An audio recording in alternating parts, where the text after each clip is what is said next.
መድብል ትልቅ ስህተት ሰራ። መርዞ ደላላው በህይወቱ አንድ ቁም ነገር ሰራ ዛሬ።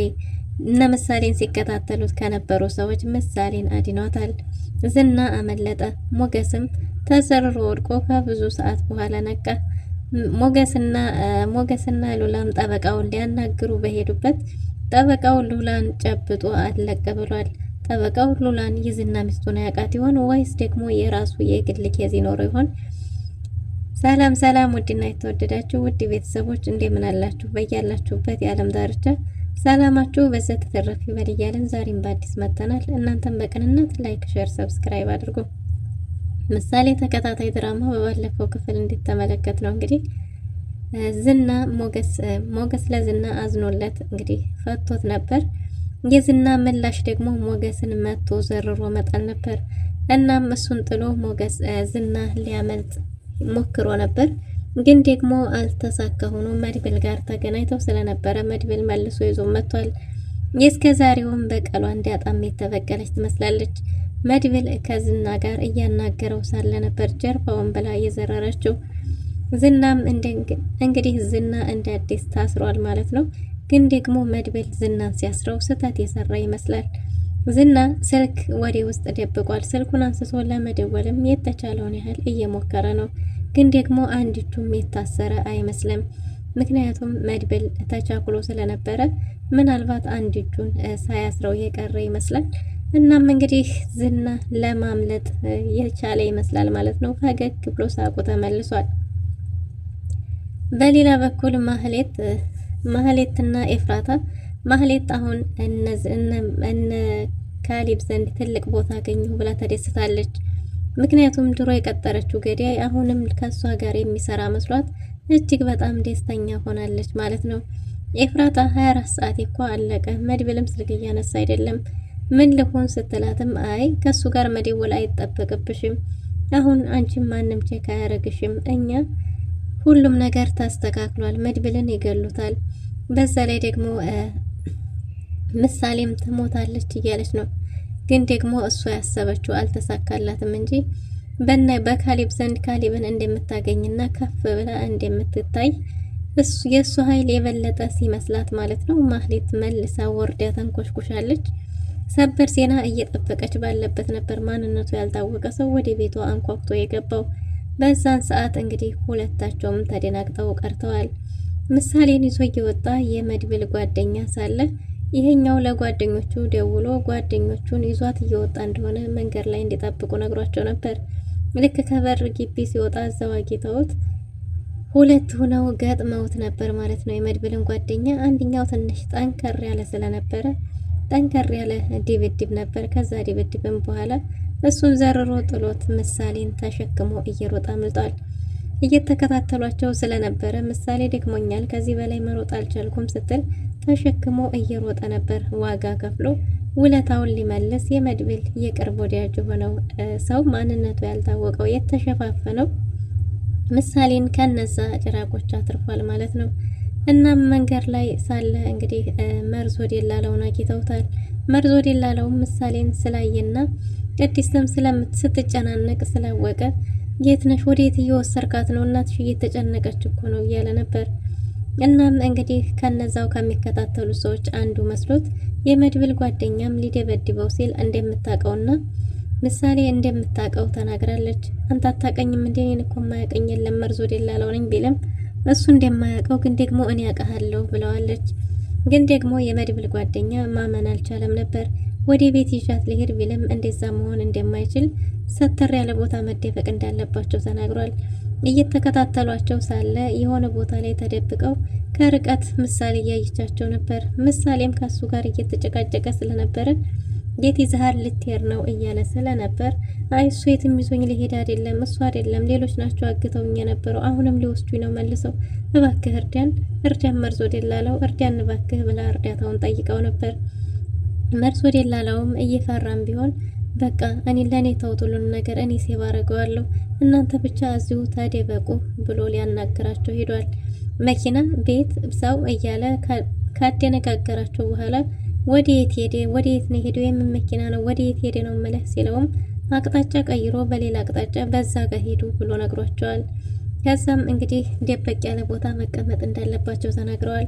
አይ ወደ ቤት ይዣት ልሂድ እናቷ ተጨናንቃለች እየጠበቀች ነው ቢልም እንደሷ አይሆንም ሰተር ያለ ቦታ መቀመጥ ይኖርብናል ብሏል። እሺ ስልክ ልደውል ቢለውም ስልክ እንዳይደውል ጠይቆት ነበር። ግን ደግሞ መርዙ ስላላስቻለው ለቅድስት በተደጋጋሚ ስልክ እየሞከረ ነበር ማለት ነው። ሰዎቹም መከታተላቸውን አላቆሙም። ሴቭ የሆነ ቦታ ነው ያሉበት ቦታ ላይ ቆመው እንግዲህ ለቅድስት ደውሎ ነበር። ቅድስት ደግሞ እባክህ ደግሞ ተወኝ እያለች ነበር። በተደጋጋሚ ሲደውል ደግሞ ምን ፈለክ ብላ ስታነሳ ልጅ አትገዥም ኮሚሽን የለውም ምናምን እያለ ሲቀልድ አሁን በዚህ ሰዓትም ትቀልዳለህ ብላ ልዘጋበት ስትል የምሳሌን ድምጽ ሰምታለች ማለት ነው። የምሳሌን ድምጽ ስትሰማ እጅግ በጣም ደስ ብሏት አሁኑኑ መጣሁ አሁኑ ብላ ነበር። መርስ ወደላላውም እናትሽ እየመጣች ነው ሲል ለማን እንደደወለ ጠይቆት የሆነ ነገር ቢፈጠር ግን እንደሚያጠፋው ነው አስጠንቅቆታል። ግን ደግሞ ለእናቷ እንደሆነ የደወለውም ተናግሯል ማለት ነው። ቅድስት ቦታው ላይ ደርሳ ምሳሌን ከላይ ከታች አገላብጣ አይታ ስማ ልጇን አቅፋ ቆማለች። ሰዎቹም እየተከታተሏቸው እንደሆነ ምሳሌ ማይታ አሁንም መልሰው ሊወስዱኝ ነው እያለች ነበር። ግን ደግሞ ቅድስት እሱም አለ እኛም አለን በጭራሽ ማንም አይወስድሽም ብላታለች። እናም መርዞ ደላላውን ከዚህ ጥፋ ብሎ አባሮስ ስለነበረ ቅድስትና ምሳሌ እንዲሁም ደግሞ የመድብል ጓደኛ ሆነው በቆሙበት ከርቀት እየተመለከቷቸው ነበር። ኤፍራታና ማህሌት ጋርም አንደኛው ገብቶ ማህሌትን አንጠልጥሎ ጉሮሯን ሊገላት ነፍሷን ሊያወጣው ስለ ትንሽ ተርፋለች። እነሷም ልጅቷን ያተረፍሻት አንቺ ነሽ፣ የሚያግዘን ሳይሆን ጠላት ነው ያመጣሽብን እያለች ነበር። እናም እንግዲህ እሷ በጭራሽ እንደዛ ሊሆን አይችልም፣ ስህተት ሊኖር ይችላል እንጂ እሱ በጭራሽ እንደዛ አያረግም። እኔ እኮ ልጅቷ እንድትሞት ነው የምፈልገው፣ እንድትኖር አልፈልግም። ከዚህ በፊትም ብዙ ስራዎችን ሰርተናል። ሊከዳኝማ አይችልም። የቅርብ ወዳጄ ነው፣ ታማኝ ነው። በጭራሽ የሆነ ስህተት መኖር አለበት እንጂ እንደዛ አይሆንም እያለች ነበር። እና እንደዛ ታማኝ ቢሆን የቅርብ ወዳጅሽ ቢሆን ነው ልጅቷን ይዞ የጠፋው፣ ልጅቷን ይዞ ጠፍቷል ብሏል። እናም እንግዲህ ማህሌትን እንገልሻለን ካሌብ እየጠበቀች ነው እያለ አስፈራርቷታል። እሷም እባካችሁ እያለች እየተለማመጠች ነበር። እዛው ቆሞ ሳለ ካሌብ ስልክ ደውሏል። ካሌብ ስልክ ደውሎ ይዛችኋት ነው የሚል ትዕዛዝ ሰጥቷል። ማህሌትም እባክህ እያለች እየተማጸነች ነበር። ኤፍራታም እባካችሁ ተው እያሉ እየለመኑ ይገኛሉ። ግን ደግሞ እነ ምሳሌ ያሉበትን ቦታ ካወቁ በኋላ መልሶ ስልክ ተደውሎላት ተዋት ተብሎ ማህሌትን ጥሏት ወጥቷል ማለት ነው። ትኩረታቸው ምሳሌን ፍለጋ ላይ ሆኗል። ምሳሌም እዛው ቆመው ከመድብልን እየጠበቁ ነበር። ሰዎቹም ከርቀት አይተዋቸው ከተመለከቷቸው በኋላ ተመልሰዋል። ምሳሌ ግን መልሰው ሊወስዱኝ ይሆን ብላ በጣም ተጨናንቃለች። መድብል ዝናን እንግዲህ ደውሎለት ጓደኛው ናቶሎ ተሳክቷል ብሎ ስለነበረ ሲስቅ ደስ ሲለው አይቶት ነበር።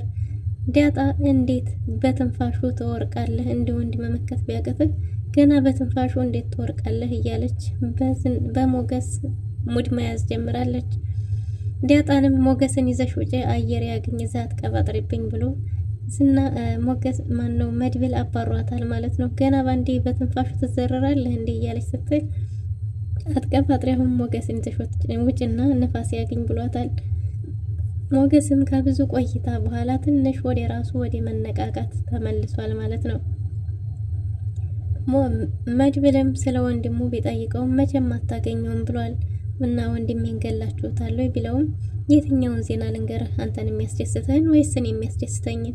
የትኛውን? ወንድምህን መቼም ቢሆን አታገኘውም እያለው ነበር። እናም መድብልም የተቻለውን ያህል ከደበደበው በኋላ አንተ እዚሁ ትበሰብሳለህ ትሞታለህ እንጂ በጭራሽ ከዚህ አትወጣም ብሎታል። ግን ደግሞ ሞገስም ዝና መድብልን እገልሃለሁ አበበ ይሙትን ያበበ ደንበሳ አልወለደኝም አንተ ካልገደልኩህ እያለ እየፎከረ ነው። መድብልም በጭራሽ ከዚህ አንተ አትወጣም እያለው ነው። ግን ደግሞ ጓደኛው ደውሎ ምሳሌ እንዲያገኛት ሲነግረው እናንተ በገንዘብ የገዛችኋቸው ገንዘቡ ሲያልቅ ጥለው ዘወር ይላሉ፣ እንደ ካሊድ ማለት ነው። እንደዚህ ድምጻቸውን ያጠፋሉ። በፍቅር የገዛሃቸው ሰዎች ደግሞ በችግር ቀን ከጎንህ ይቆማሉ።